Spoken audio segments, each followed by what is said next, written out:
Iran's top nuclear scientist was recently assassinated, and the incoming Biden administration says it wants the U.S. to re-enter the Iran nuclear deal. But that could cause some major issues, especially with our ally Israel.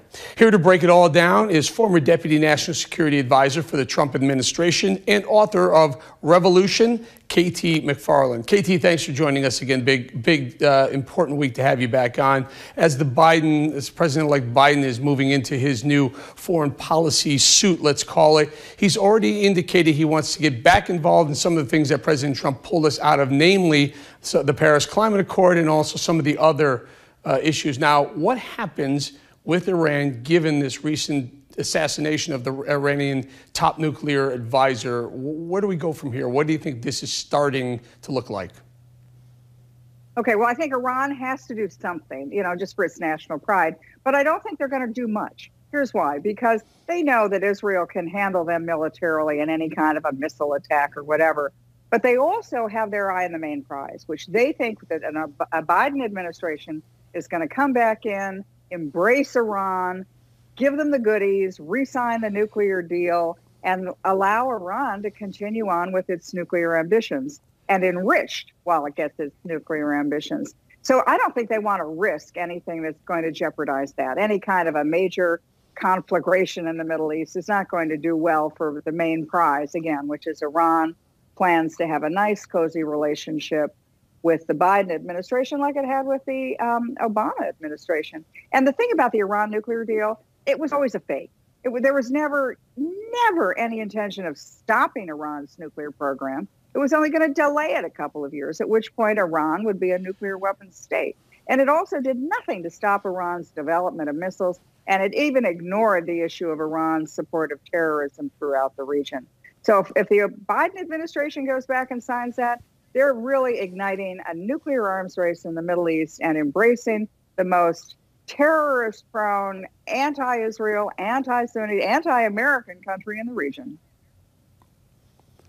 Katie, it just blows me away that people think that this regime was somehow going to play nice with America. I mean, there are the mullahs right there who really run the show in Iran. They hate America. They hate everything that Western culture is all about. They've condoned chanting death to America in the streets of Tehran.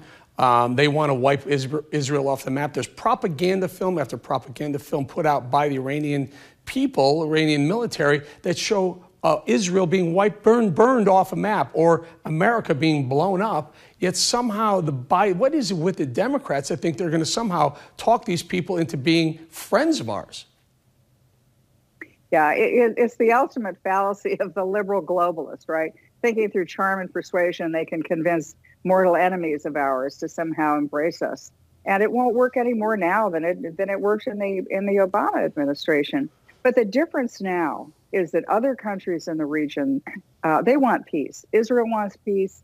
The Saudis want peace. The Sunni Arabs want peace. They even have a peace agreement. And so to throw Iran into that mix and embolden Iran, what does that do for us?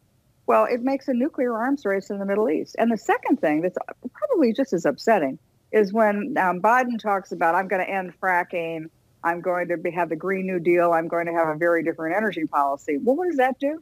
That embraces and enriches Iran yet again. So I think not only is it going to be deja vu all over again, or back to the future, however you want to say it, but it's going to be much worse because Iran is now emboldened. It's going to walk away from the peace agreements that are already in the Middle East, and it's going to nuclearize. It's already said it's going to. In fact, Eric, about 2 weeks ago, the International Atomic Energy Agency, they came out and said, oh, well, we've discovered, covert operations in Iran. They were cheating on the Iran nuclear deal from the very beginning. And guess who was head of that program? The man who was just assassinated.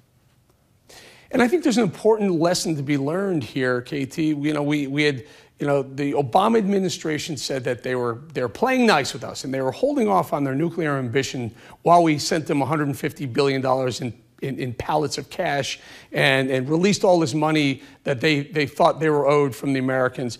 We did all that, and yet, as you point out, they never scaled anything back. In fact, recently they've said that they've enriched a ton of nuclear material that they could eventually use for a bomb. Is that right? Yeah, I mean, they what they did was they hid it. They pretended. They sort of divided the program up. They hid it in certain places. They said, "Oh no, this is not for weapons. It's for peaceful uses."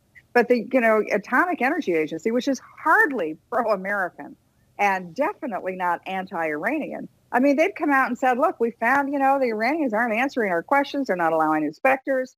We've got to assume that they're doing this covertly and that they've been cheating all the way through. So why trust them?" And then the other thing that makes me sort of upset is that we now have a lot of leverage on Iran. Iran's economy is in the tank. They're in trouble. Oil prices are low. They really need a treaty with the United States. They need to have economic diversity. They need to have an awful lot of stuff, which we're the only ones who can give them. Why not use that leverage? Why not say, okay, we'll renegotiate with you, but different deal this time. We want inspectors. We want you to stop your missile development program. We don't want you to work with North Korea. Oh, and by the way, your support of terrorism throughout the region, Hezbollah, Hamas, cut it off. That's the leverage we have, and we should use it. Yeah, good luck with that. Good lucking the Biden administration to lean on them to do that as well. Very quickly, KT, just about a minute or so. Tell us, General Flynn, you've been close to General Flynn. He's been pardoned. Your thoughts? What do you hear? What do you know? What are you thinking going forward with this? I think that he should never have been charged with a crime in the first place. He should never have been investigated. All of the information that's come out, and it's not anonymous sources. This is cold, hard papers and facts and notes and emails and text messages. The FBI, the Mueller investigation, the Department of Justice, the intelligence community, they made it all up. They went after General Flynn. They went after me. They went after others, not because they cared about us, but they saw it as a way to get Donald Trump.